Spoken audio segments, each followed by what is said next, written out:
Сега се наоѓам во Гелзенкирхен пред Ауфшалке арената, позната денеска за светско првенство наречена само арена. Втор пат сме овде како топки. Првиот пат бевме пред 2 години на финале, но овој пат на светското првенство. Не е ништо поразлично во однос на гужвата. Можам да кажам и многу поголема гужва.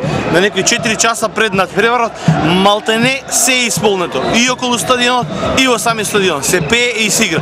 Повеќе се пее аргентински, додека србите најверојатно и црногорците, да не ги забравиме, се чуваат за нешто подоцна. Во текот на нашево движење околу стадионот, ќе се подвижиме малку да ви пренесеме дел од атмосферата што е на некои 4 до 5 часа пред започнување на надпреварот.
And my football jersey says my is a proud chant. Sounds like spirits from Africa.